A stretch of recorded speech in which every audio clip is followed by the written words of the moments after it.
नमस्कार दोस्तों, आप सभी का स्वागत है आपके अपनी YouTube परिवार में। दोस्तों, आज हम क्लास 6 के NCERT में ज्योग्राफी पढ़ने वाले हैं। दोस्तों, अगर आप चैनल पर नए हैं तो पहले चैनल को सब्सक्राइब कर दें और बेल आइकन को प्रेस कर लें, जिससे कि हमारे आने वाले सभी वीडियो का नोटिफिकेशन आपको मिलता रहे। दोस्तों, आज हमारा पहला चैप्टर है सौर मंडल में पृथ्वी। दोस्तों, सूर्यास्त के बाद आकाश को देखना कितना अच्छा लगता है। आसमान में पहले एक या दो चमकते बिंदु दिखते हैं, लेकिन बाद में इनकी संख्या बढ़ती जाती है। आप उनकी गणना नहीं कर सकते हैं। संपूर्ण आकाश छोटी छोटी चमकदार वस्तुओं से भर जाता है, जिसमें से कुछ चमकीले होते हैं एवं कुछ धुंधले। ऐसा प्रतीत होता है मानो आकाश में हीरे जड़े हों।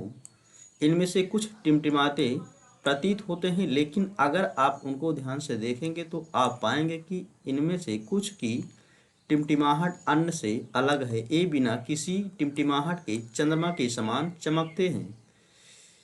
इन चमकीली वस्तुओं के साथ आप लगभग प्रतिदिन चंद्रमा को भी देखते हैं। यह अलग अलग समय पर अलग आकार तथा अलग स्थितियों में दिखाई पड़ते हैं। आप पूर्ण चंद्र को लगभग एक महीने में एक बार देख सकते हैं। यह पूर्ण चंद्रमा वाली रात या पूर्णिमा होती है। दोस्तों,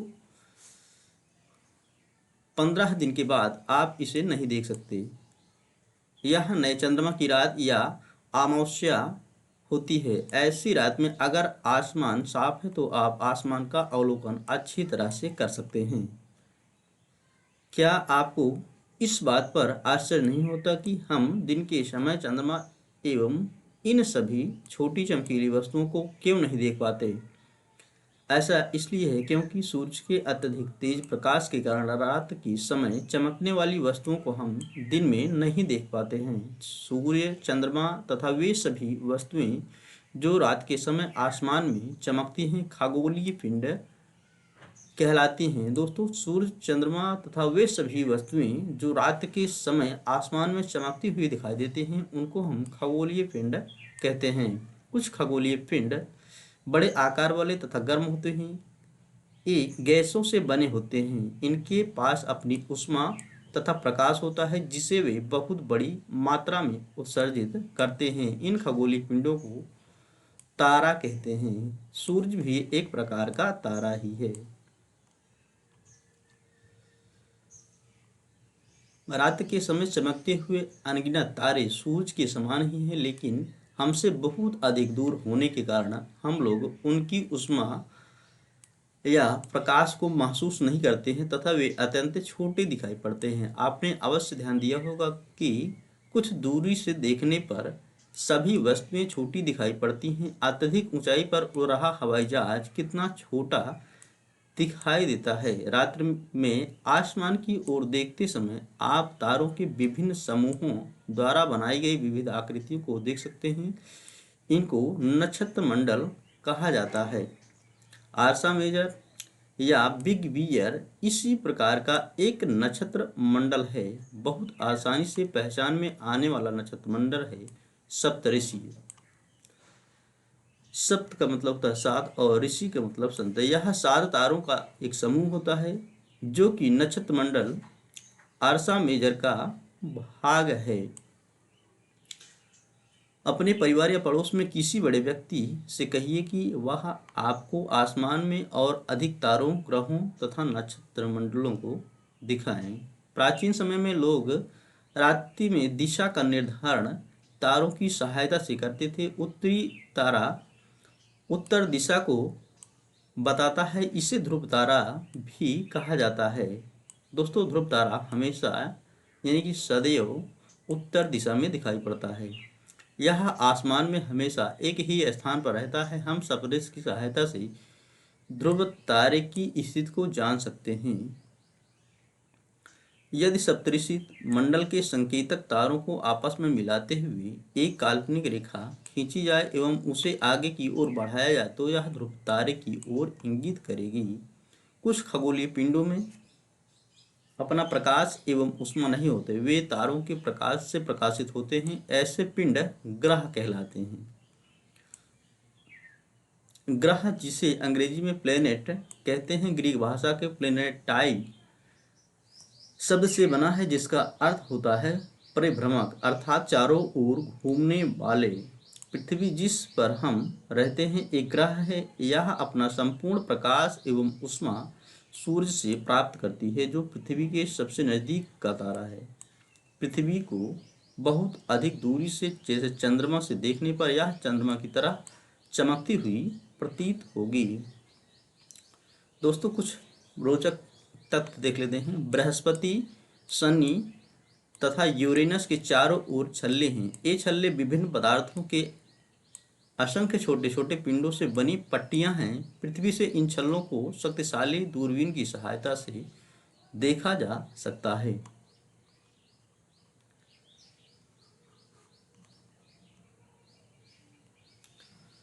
दोस्तों पौराणिक रोमन कहानियों में सूर्य देवता को कहा जाता था। सौर शब्द का अर्थ है सूर्य से संबंधित, इसीलिए सूर्य के परिवार को सौर मंडल या सोलर सिस्टम कहा जाता है। आसमान में दिखाई देने वाला चंद्रमा एक उपग्रह है। यह हमारी पृथ्वी का सहचर है तथा इसके चारों ओर चक्कर लगाता है। हमारी पृथ्वी के समान 7 अन्य ग्रह हैं जो सूर्य से प्रकाश एवं ऊष्मा प्राप्त करते हैं। उनमें से कुछ के पास अपने चंद्रमा भी हैं। सौर मंडल दोस्तों सौर मंडल सूर्य, 8 ग्रह, उपग्रह तथा कुछ अन्य खगोलीय पिंड जैसे क्षुद्र ग्रह एवं उल्कापिंड मिलकर सौरमंडल का निर्माण करते हैं। उसे हम सौर परिवार का नाम देते हैं, जिसका मुखिया सूर्य है। दोस्तों वर्तमान में ग्रहों की संख्या 8 है। दोस्तों 2006 के पहले ग्रहों की संख्या 8 थी, लेकिन वर्तमान में ग्रहों की संख्या 8 है। सूर्य दोस्तों सूर्य के बारे में हम कुछ जान लेते हैं। सूर्य सौरमंडल के केंद्र में स्थित है। यह बहुत बड़ा है एवं अत्यधिक गर्म गैसों से बना है। इसका खिंचाव बल इससे सौरमंडल को बांधे रखता है। सूर्य सौरमंडल के लिए प्रकाश एवं ऊष्मा का एकमात्र स्रोत है, लेकिन हम इसकी अत्यधिक तेज ऊष्मा को महसूस नहीं करते हैं, क्योंकि सबसे नज़दीक का तारा होने के बावजूद यह हमसे बहुत दूर है। सूर्य पृथ्वी से लगभग 15 करोड़ किलोमीटर दूर है। ग्रह दोस्तों ग्रह किसे कहते हैं? हमारे सौरमंडल में 8 ग्रह हैं। सूर्य से दूरी के अनुसार वे हैं बुध। दोस्तों सूर्य से सबसे नज़दीक ग्रह है बुध, उसके बाद स्थान है शुक्र, उसके बाद पृथ्वी, फिर मंगल, फिर बृहस्पति, फिर शनि, फिर यूरेनस तथा फिर आता है नेपच्यून।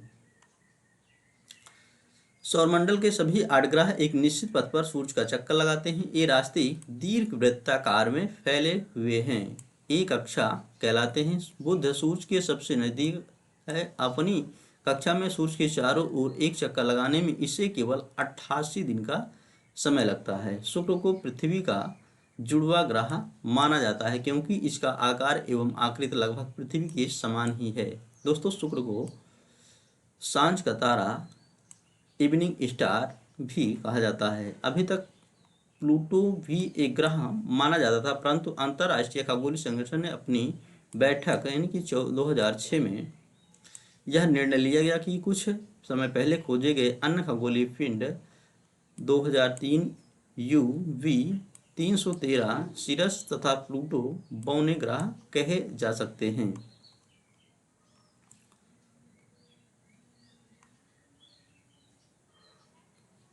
दोस्तों कुछ शब्द की उत्पत्ति हम देख लेते हैं। दोस्तों ऐसे बहुत से शब्द जिनका उपयोग हम एक भाषा में करते हैं, अक्सर वे दूसरी भाषाओं से लिए गए शब्द हो सकते हैं। उदाहरण के लिए जैसे जियोग्राफी है, एक अंग्रेजी शब्द है। यह ग्रीक भाषा से लिया गया है, जिसका अर्थ है पृथ्वी का विवरण। यह 2 ग्रीक शब्दों से मिलकर बना है, जिसमें जियो का शब्द का अर्थ है पृथ्वी एवं ग्राफिया का अर्थ होता है लिखना।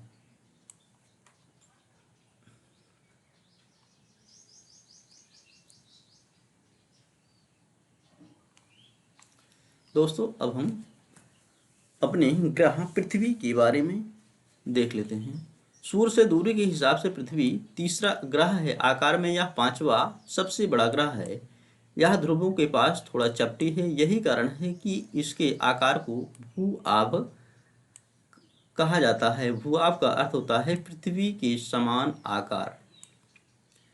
जीवन के लिए अनुकूल परिस्थितियां संभवतः केवल पृथ्वी पर ही पाई जाती हैं। पृथ्वी न तो अधिक गर्म है न ही अधिक ठंडी। यहाँ पानी एवं वायु उपस्थित है जो हमारे जीवन के लिए आवश्यक है। वायु में जीवन के लिए आवश्यक गैसें जैसे ऑक्सीजन मौजूद है। इन्हीं कारणों से पृथ्वी सौरमंडल का सबसे अद्भुत ग्रह है।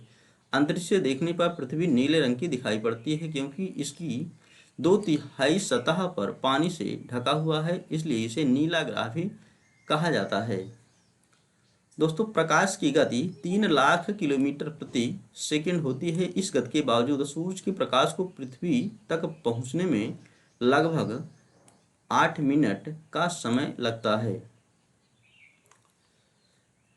नील आर्मस्ट्रांग दोस्तों पहले व्यक्ति थे जिन्होंने 20 जुलाई 1969 को सबसे पहले चंद्रमा की सतह पर कदम रखा था।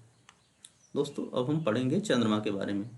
हमारी पृथ्वी के पास केवल एक उपग्रह है, चंद्रमा। इसका व्यास पृथ्वी के व्यास का केवल 1/4 है। यह इतना बड़ा इसलिए प्रतीत होता है क्योंकि यह हमारे ग्रह से अन्य खगोलीय पिंडों की अपेक्षा नजदीक है। यह हमसे लगभग 3,84,400 किलोमीटर दूर है। अब आप पृथ्वी से सूर्य एवं चंद्रमा की दूरियों की तुलना कर सकते हैं। दोस्तों, उपग्रह एक खगोलीय पिंड हैं जो ग्रहों के चारों ओर उसी प्रकार चक्कर लगाता है जिस प्रकार ग्रह सूर्य के चारों ओर चक्कर लगाते हैं। मानव निर्मित उपग्रह एक कृत्रिम पिंड है। यह वैज्ञानिकों के द्वारा बनाया गया है जिसका उपयोग ब्रह्मांड के बारे में जानकारी प्राप्त करने एवं पृथ्वी पर संचार माध्यम के लिए किया जाता है। इसे रॉकेट के द्वारा अंतरिक्ष में भेजा जाता है तथा पृथ्वी की कक्षा में स्थापित कर दिया जाता है। दोस्तों, कुछ भारतीय कृत्रिम उपग्रह हैं इनसैट, IRS, एडोसैट इत्यादि। चंद्रमा पृथ्वी का एक चक्कर लगभग 27 दिन में पूरा करता है। लगभग इतने ही समय में यह अपने अक्ष पर एक चक्कर भी पूरा करता है। इसके परिणाम स्वरूप पृथ्वी से हमें चंद्रमा का केवल एक ही भाग दिखाई पड़ता है। चंद्रमा की परिस्थितियां जीवन के लिए अनुकूल नहीं हैं। इसकी सतह पर पर्वत, मैदान एवं गड्ढे हैं। जो चंद्रमा की सतह पर छाया बनाते हैं। पूर्णिमा के दिन चंद्रमा पर इनकी छाया को देखा जा सकता है। दोस्तों, अब हम क्षुद्र ग्रह पढ़ लेते हैं कि क्षुद्र ग्रह किसे कहा जाता है।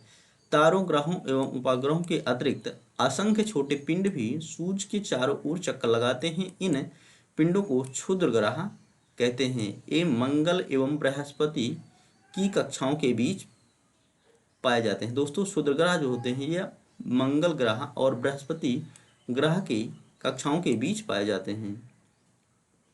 वैज्ञानिकों के अनुसार क्षुद्र ग्रह के ही भाग होते हैं जो कि बहुत वर्ष पहले विस्फोट के बाद ग्रहों से टूटकर अलग हो गए। उल्का पिंड। दोस्तों, उल्का पिंड किसे कहते हैं? सूर्य के चारों ओर चक्कर लगाने वाले पत्थरों के छोटे छोटे टुकड़ों को उल्का पिंड कहते हैं। कभी कभी ये उल्का पिंड पृथ्वी के इतने नजदीक आ जाते हैं कि इनकी प्रवृत्ति पृथ्वी पर गिरने की होती है। इस प्रक्रिया के दौरान वायु के साथ घर्षण होने के कारण ये गर्म होकर जल जाते हैं। फलस्वरूप चमकदार प्रकाश उत्पन्न करते हैं। कभी कभी कोई उल्का पूरी तरह से जले बिना पृथ्वी पर गिरती है जिससे धरातल पर गड्ढे बन जाते हैं। दोस्तों, उल्का झील एक बनी है महाराष्ट्र के लोनार झील में हुआ उल्का का ही परिणाम है।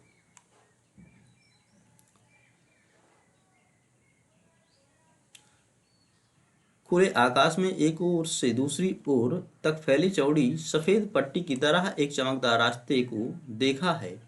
यह लाखों तारों का एक समूह है। यह पट्टी आकाशगंगा यानी कि मिल्की वे है। हमारा सौरमंडल इस आकाशगंगा का ही एक भाग है। प्राचीन भारत में इसकी कल्पना आकाश में प्रकाश की एक बहती नदी से की गई थी। इस प्रकार इसका नाम आकाशगंगा पड़ा था। आकाशगंगा करोड़ों करोड़ों तारों, बादलों तथा गैसों की एक प्रणाली है। इस प्रकार की लाखों आकाशगंगाएं मिलकर ब्रह्मांड का निर्माण करती हैं। ब्रह्मांड की विशालता की कल्पना करना अत्यधिक कठिन है। वैज्ञानिक भी अभी भी इसके बारे में अधिक से अधिक जानकारी एकत्र करने में जुटे हैं। इसके आकार में के संबंध में हमें कोई जानकारी नहीं है, लेकिन फिर भी हम जानते हैं कि हम सभी इसी ब्रह्मांड का हिस्सा हैं। दोस्तों, आज के लिए इतना ही। मिलते हैं नेक्स्ट वीडियो में। Thank you so much.